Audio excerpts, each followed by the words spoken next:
What's going on YouTube? Washington. This is Marty 4 here once again. Hey, what's going on YouTube? This is your boy Marty 4 here once again. If y'all can see, you know, from my hair, I just got my hair braided up. And this is how I usually do it right before I take it out so I can get my crinkly curl feel going on, my maintenance. Ooh, excuse me. But we're here to... Ooh, girl, I'm just gassy. Hold on, I got any more coming out? Okay, I think we're good. So, we're going to be here to talk about this Billboard Awards that I just sat through and watched for 3 hours. Well, actually, you know what? I'm not even going to lie. I didn't sit through this shit for 3 hours.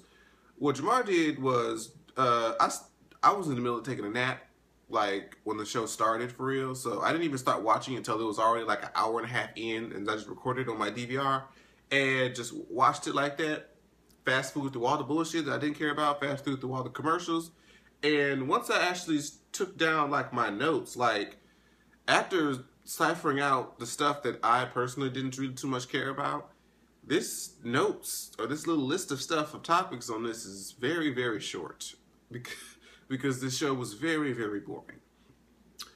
So, the show kicks off with this music video for Taylor Swift's new single, For Bad Blood. Now, initially, the song was supposed to be about, you know, the feud she was having with Katy Perry over some dancer that she stole for her tour. Some back and forth pettiness bullshit like that. And so this video was getting all this attention, all this, like, press release, like it was like a blockbuster movie and shit. All these different actors and, you know, playing all these different various characters. So I'm like, I'm not sure exactly what's going to happen here, but I'm expecting this to be like a literal mini movie or something. And it plays, and there's a lot of visual stuff going on. Okay, the main premise of it, I guess, was she was fighting something. They were making out like some kind of action scene, and then the girl that she was supposedly working with betrayed her and kicked her out a window. And then there's just all these visual effects and stuff, I guess how she's training to get back at her and fight her again. That was the initial gist that I got from the shit. And I'm just looking like I feel like there's a whole lot of that was just unnecessary. Like, I wanted the whole video to kind of tell a story, but yet it was more so like a big fashion show and, you know, special effects than, you know, telling a story. At least, you know, my music videos, I get more from it if it tells a story. It makes me want to watch it again. That, it just seemed overhyped personally to me. I kind of like the song, and, you know, I kind of like Taylor Swift herself, but the video, like I said, mind you, was just visually a whole lot, but it just didn't, it seemed to kind of just lack overall substance to me. I feel like it was overcomplicated for no reason. Moving right along to the next relevant topic to me. Now, I'm not going to cover everything. I'm sorry if there's a performance that I miss that you liked, but, I mean, I was really just kind of fast-forwarding through a whole lot of this shit. Mariah Carey.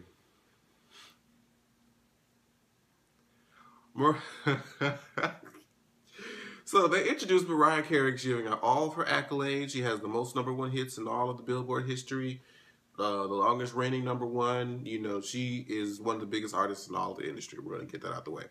And she performed, she started off with Vision of Love, which I believe just had like a 25-year anniversary, which is, damn.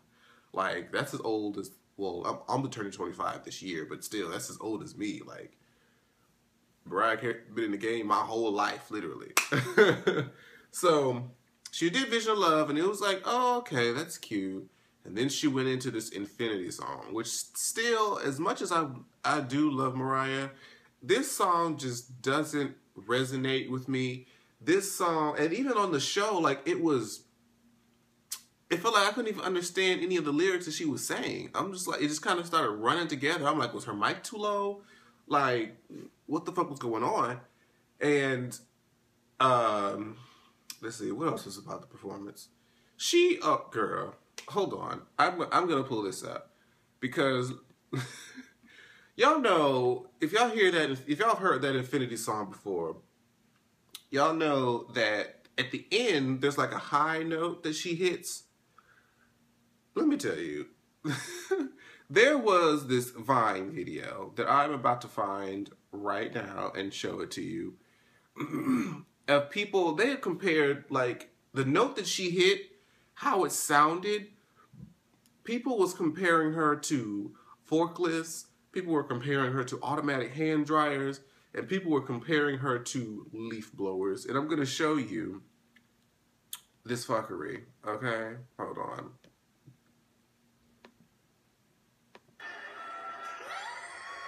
I'm gonna show y'all this shit. Look at this. Do y'all see this pettiness? They gonna compare her to forklift.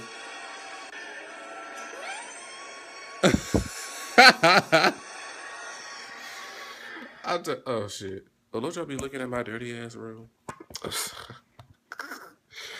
So yes, oh that's so crooked, girl. Get it together. Okay. But yes, that was it. It wasn't really bad, but it was just the fact that they made the sound and connected it to that different picture just made it so much funnier. But yeah, just still, I love me some Mariah Carey. That still is undeniable. So next we actually get like a mini musical medley, supposedly, of Empire. Now, they did Conqueror featuring Jesse Smollett and Estelle. I had her face, but I couldn't get her name out. They did that Conqueror, which is a song I did like. And they did You're So Beautiful. You're So Beautiful was fine, but to me, Conqueror, they could have said, honestly, if it wasn't to me, since y'all had Yaz up there, y'all know what song I wanted to hear. Drip, drop, drip, drippity, drop. Hey, drip, drop. Hey, drip, drippity, drop. That's what I wanted. I was ready to jig. I was ready for it, but they didn't give it to me. I was kind of disappointed. But it was still good to see, see them. And as I wait intensely on the Empire Season 2, we're going to be reviewing that shit come the fall. Oh, yes. I'm going to be all into that shit.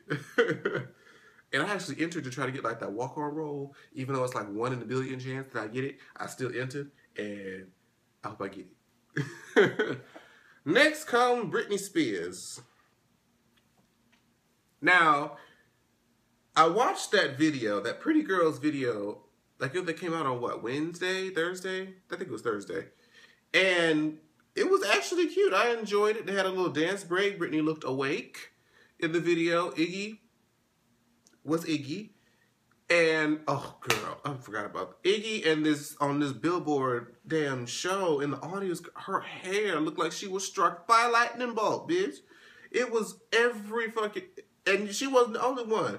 As much as I love her, Celine Dion, My Heart Will Go On will still be one of my favorite songs ever, but girl, it looked like she had just rubbed a balloon on her head. Like, it was so, what the fuck? I was like, what is going on with these wigs? Anyway, that was a little quick sidebar. But yeah, so Iggy and, Britney was doing this song, and Britney was just lipping with no shame. Like, she didn't even try to include, like, some live parts, but nope, she was just lipping her life. She was lip-syncing for her life, RuPaul's Drag Race. And even Iggy was lip-syncing, and in her, whatever backing track she was using was low. I couldn't understand the words she was saying either. I'm like, wait, and then, weren't they not even performing at the actual fucking,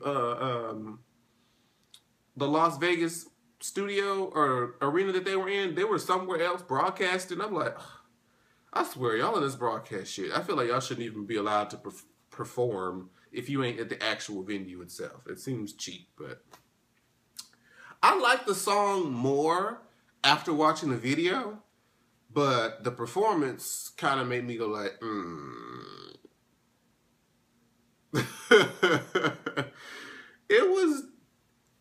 This is probably the most alert performance Britney has had televised in quite some time. So I feel like she actually cares about this particular album or music that she's doing this time around, because Britney Jean, child, She could have cared less, honestly, and that's why she just went, whatever. Next, we have Nicki Minaj performing "The Night Is Still Young" initially, which is her newest single, which is a song off the Pink Print that I do like. It's like the only real pop song on there, so I'm interested to see how she's gonna do this video. And then next, she performs "Hey Mama" with David Guetta, which is a song that I recently discovered off of David's new album, which is hot. And he has a song on there that I recommend y'all check out. Is what is it called? How does it? "What I Did for Love" with Emily Sandé. If that's how you say her name, I don't know if I ever pronounce her name right, but y'all can go check out that song. It's like a ballad dance song. It's like a perfect, combination of, a ballad type singing, but still it follows up with like a dance beat. It's really nice and balanced. I suggest y'all check that out. Let me know what you think in the comments. It's called "What I Did for Love" off David Guetta's new album. I think it's called "Listen." Check that out. But anyway, so Nicki Minaj was actually kind of getting, her little jig going in this performance, even though it was kind of robotic. Like, this was Nicki. But she was feeling it though, and of course she has to give her, her little wine with her little stiff ass. I still love Nicki though. Nicki gives all the attitude there is in the world, but it was just funny to see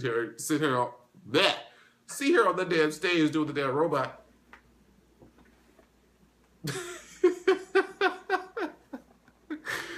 Oh shit! I love you, Nicki. I do love you. I wish I could go to her Pink Print tour this July, but I'll be at my family reunion that weekend. I'm like, fuck, bitch. I will go to see you.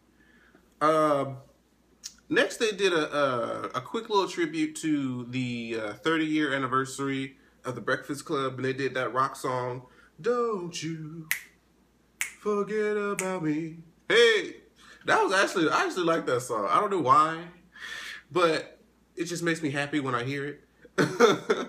And it's usually played like in a movie or, as a backtrack to something, and it kind of always reminds me of it whenever I see it. And I like the song. It was very nice. And, oh, that reminds me. They played that song on the first Pitch Perfect, and I had to make sure I go see this Pitch Perfect too. I've heard it was really good. I think it got like $70 million this weekend, so I need to go make sure I check that out. Where are we at? Oh, before I get on this last part of the show, I want to give a shout out to Tori Kelly. Tori Kelly started off, from what I understand, on YouTube just doing covers, and this bitch has released an album on iTunes, and she done got on the Billboard stage, and she's just doing the damn thing. So I'm telling y'all, don't y'all discredit the power of YouTube, baby. Okay, YouTube can get you some places. Okay, if you are good at what you do, your talent is undeniable. Social media is amazing. People can get discovered multiple different ways. So for those of you aspiring people out there who have been afraid to share your talent on YouTube or share your voice on YouTube, I'm telling you, you can do anything, all right? If you just put yourself out there and do the work. So shout out to Tori Kelly. She was amazing. Lastly, these Kardashian/Kanye fuckery.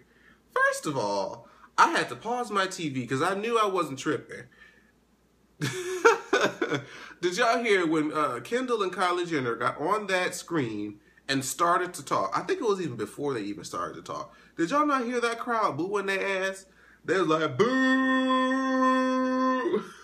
And I think Kylie had to look over and be like, bitch, really? And she had to continue her speech. Oh, man. I was like, am I tripping? I had to pause and rewind. But Kanye West. Now, I didn't even really watch Kanye's performance for real. I was kind of like listening and scrolling on my timeline at the same time. But I remember the part when that shit literally went out for like a good 30 seconds. And I'm thinking, because, I'm still like listening, sort of, as I'm reading. And I noticed that my shit went silent. And I'm thinking like, wait, did my fucking signal go out? Did I accidentally sit on the mute button on the remote? Like, what the... Ooh, girl. I'm like, what the fuck's going on? Like, is it me?